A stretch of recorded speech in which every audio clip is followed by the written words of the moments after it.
Hello student दरबार channel में आपका स्वागत है। मैं अर्चना सिंह बताऊंगी आपको हिंदी में जीवन परिचय के बारे में। चैप्टर 1 स्टार्ट करते हैं। जीवन परिचय कबीरदास का जीवन परिचय। ऐसा माना जाता है कि महान कवि एवं समाज सुधारक महात्मा कबीर का जन्म काशी में सन 1938 ईस्वी संवत 1455 ईस्वी में हुआ था।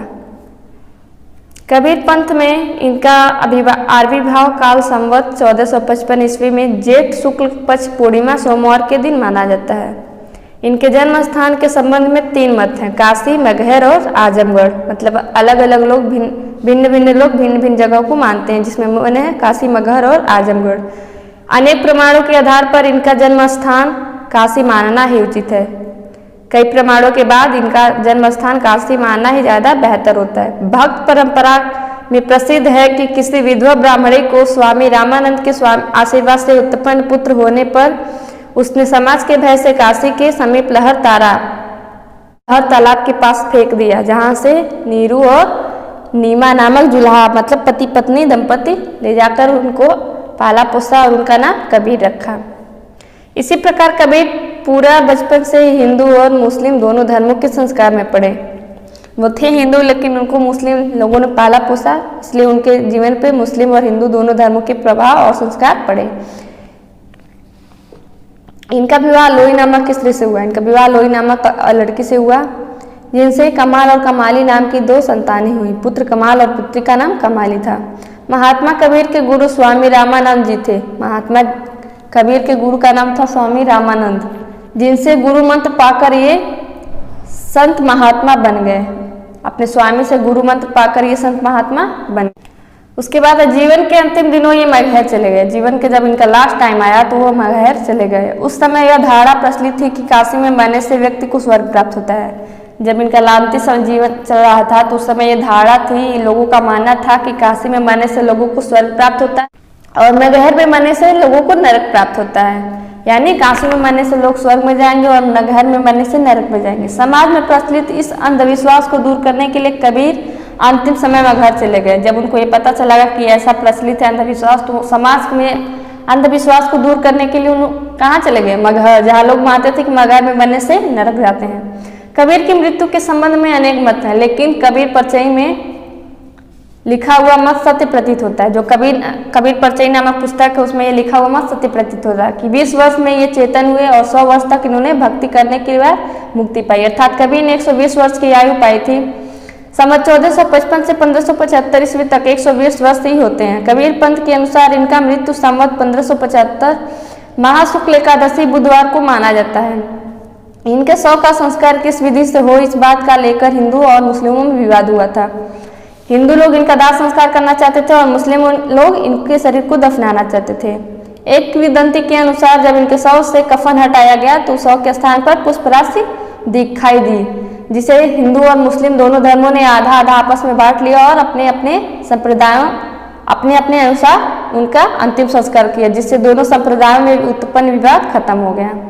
अब है इनके साहित्यिक सेवाएं में देखिए, कबीर को शिक्षा प्राप्ति का अवसर नहीं मिला, ना उन्होंने शिक्षा प्राप्त की, ना ही अवसर मिला। उनकी काव्य प्रतिभा उनके गुरु रामानंद जी की कृपा से ही जागृत हुई। जो उनके गुरु थे, उन्हीं की कृपा से इनकी काव्य प्रतिभा जागृत हुई।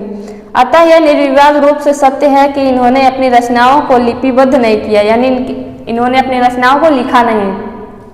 इन्होंने मन की अनुभूतियों को इन्होंने स्वाभाविक रूप से अपनी साखी में व्यक्त किया। साखी नामक पुस्तक है जिसमें ये अपने मन की अनुभूतियों को व्यक्त किया है। अनपढ़ होते हुए भी कबीर ने जो काव्य सामग्री प्रस्तुत की है वह अत्यंत विस्मयकारी है। ये अनपढ़ थे, लेकिन इन्होंने जो कबीर जी ने काव्य सामग्री प्रस्तुत की है वह अत्यंत ही चमत्कारी विस्मयकारी है। ये भावना की प्रबल अनुभूति से युक्त है। यह भावना की प्रबल मतलब जागृत है। उत्कृष्ट राष्ट्रवादी समाज सुधारक पाखंड के आलोचक तथा मानवता की भावना से ओतप्रोत भक्ति काल के कवि थे। ये अपनी रचनाओं में इन्होंने मंदिर, तीर्थाटन, माला, नमाज, पूजा पाठ आदि धर्म के बाहरी आचार व्यवहार तथा कर्मकांडों की कठोर शब्दों से में निंदा की और सत्य, प्रेम, सात्विकता, पवित्रता, सत्संग, इंद्रिय निग्रह, सदाचार, गुरु महिमा, ईश्वर भक्ति आदि पर विशेष बल दिया। अपनी जितनी भी चीजें हैं सब पर विशेष बल दिया, जोर बल दिया। अब इनकी रचनाएं। कबीर पढ़े लिखे नहीं थे, इन्होंने स्वयं स्वीकार किया। कबीर जी पढ़े लिखे नहीं थे, इन्होंने स्वयं ये माना है। इसके मत में एक लिखा गया है माँ से कागज छुओ नहीं, कलम गयो नहीं हाथ, मतलब मैंने कभी कागज छुआ नहीं और मेरे हाथ में कभी कलम गया नहीं। यद्यपि कबीर की प्रामाणिक रचनाओं और उनके शुद्ध पाठ का पता लगाना कठिन कार्य है, फिर भी इतना स्पष्ट है कि ये जो कुछ गा उठते थे उनके शिष्य उन्हें लिख दिया करते थे। यानी ये जो कुछ मुँह से बोलते थे उनके शिष्य क्या करते थे, उसे लिखते थे। कबीर के शिष्य धर्मदास ने इनकी रचनाओं का बीजक नामक संग्रह से किया।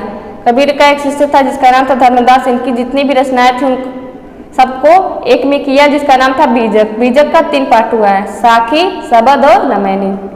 देखिए अलग अलग है। पहला है साखी। यह संस्कृत साक्षी शब्द का विकृत रूप है। साखी शब्द संस्कृत के साक्षी शब्द का विशाल मतलब बड़ा रूप है और धर्मोपदेश के अर्थ में प्रयुक्त हुआ है। इसमें धर्म और उपदेश के बारे में बताया गया है। कबीर जी की शिक्षाओं और सिद्धांतों का निरूपण अधिकतर साखी में ही हुआ है। इनकी जितनी भी शिक्षा और सिद्धांत हैं उनका सारा निरूपण यानी जितने भी सिद्धांत और शिक्षाएं हैं उनका सारा निरूपण अधिकतर साखी नामक पुस्तक में ही हुआ है। यह दोहा छंद में लिखा गया है। जितने भी लिखा गया है दोहा छंद में लिखा। शबद, यह गेय पद है जिसमें पूरी संगीतात्मक विद्यमान है। यह गेय पद यानी गीत पद है, गाने वाला पद है। इसमें उपदेशात्मक के स्थान पर भावावेश की प्रधानता है। इसमें उपदेश की जगह भावावेश की प्रधानता मुख्यतः है, क्योंकि कबीर के प्रेम और अंतरंग साधना की अभिव्यक्ति हुई है। अब तीसरा है रामायणी। यह चौपाई एवं दोहा छंद में रचित है। रामायणी है जो वो चौपाई एवं दोहा छंद में रचित है यानी लिखा गया है। इसमें कबीर के रहस्यवादी और दार्शनिक विचारों को प्रकट किया गया। रामायणी में कबीर के रहस्यवादी और दार्शनिक विचार को लिखा गया है। अब है इनकी भाषा शैली। कबीर की भाषा शैली मिली जुली भाषा है, यानी मतलब कई भाषाओं को मिलाकर आप बनाया गया भाषा मिली जुली भाषा है, जिसमें खड़ी बोली और ब्रज भाषा की प्रधानता है। जिसमें खड़ी बोली और ब्रज भाषा की अधिकता है।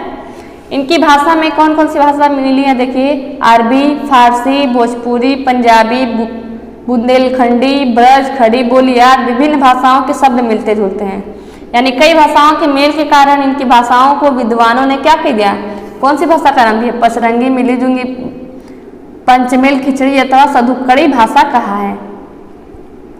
कबीर ने सहज, सरल एवं शैली के उपदेश दिए हैं। कबीर जी ने अपनी भाषाओं को सहज, सरल एवं सरस शैली में उपदेश दिए हैं। यही कारण है कि इनकी उपदेशात्मक शैली किलष्ट अथवा बोझिल है। इसमें सजीवता, स्वाभियुक्ता, स्पष्टता एवं विवाहमयता के दर्शन होते हैं। इन्होंने दोहा, चौपाई एवं पदों की शैली अपनाकर उनका सफलतापूर्वक प्रयोग किया है। व्यंग्यात्मक एवं भावात्मक इनकी शैली की प्रमुख विशेषताएं हैं। एक दोहा देख लीजिए। सत्य गुरु हम सूरी जी करी एक कहा प्रसंग, बरसिया बादल प्रेम का भीजी गया सब अंग। कबीर कहा गर्भियों ऊंचे देखी आवास, काली परियु भवे लोटना रे जामे घास।